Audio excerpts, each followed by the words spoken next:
Dear Mr. Buffett and Mr. Munger, my name is Daphne. I'm from NYC, and this is my 5th annual shareholders meeting.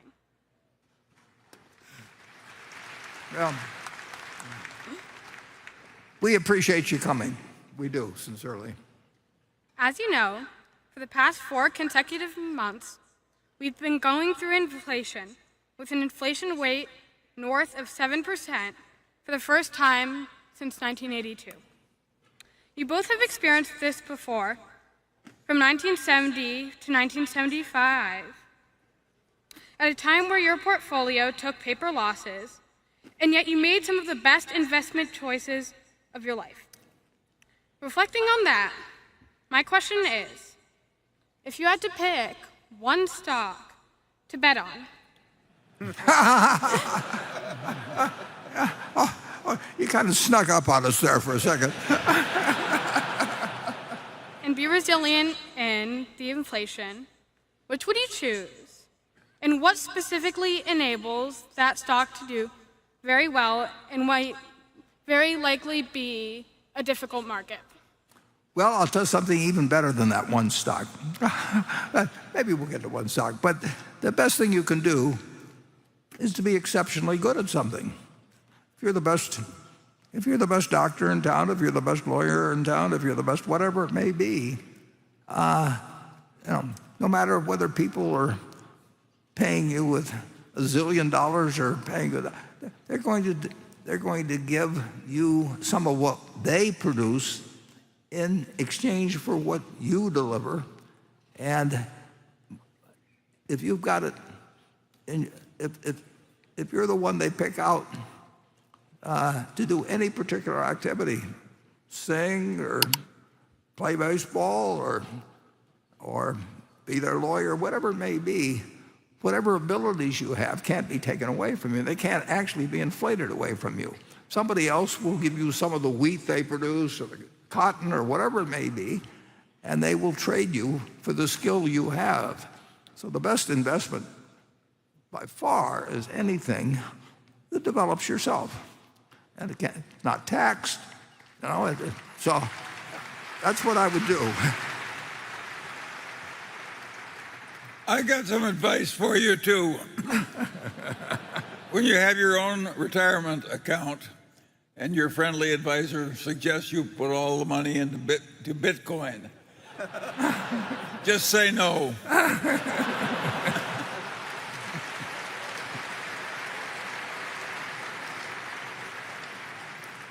Yeah.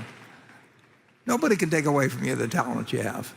I mean, and the truth is that the world will always be willing.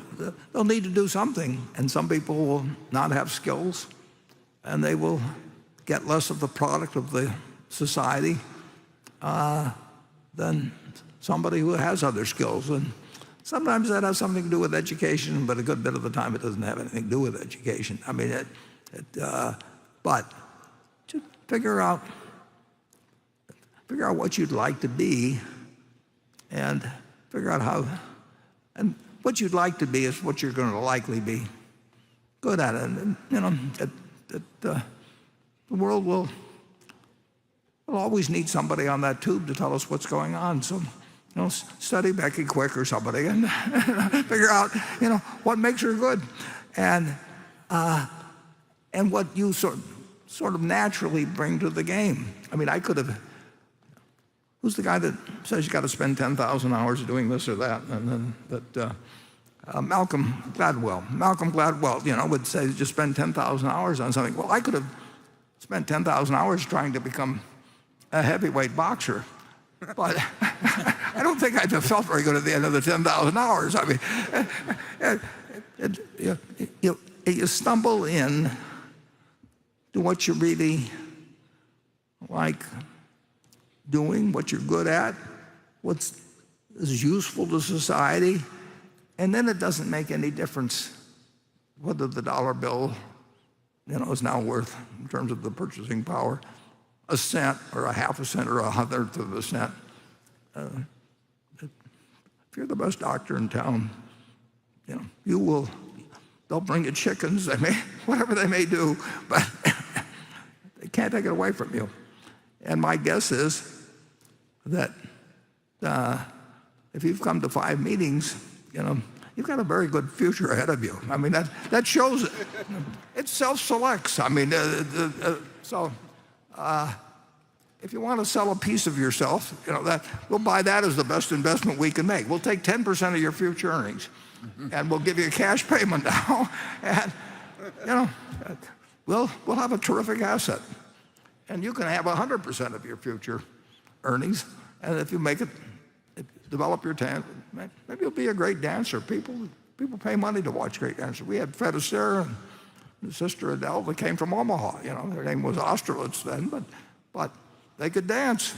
And Adele did whatever she did with it, moved to England, and Fred Astaire went on to do a whole bunch of other things. And Ginger Rogers had to do it all the same backwards in high heels, and she didn't get paid as much because she was a woman. But you're going to do just fine. I bet a lot of money on you. Okay. Please like and subscribe. Thank you.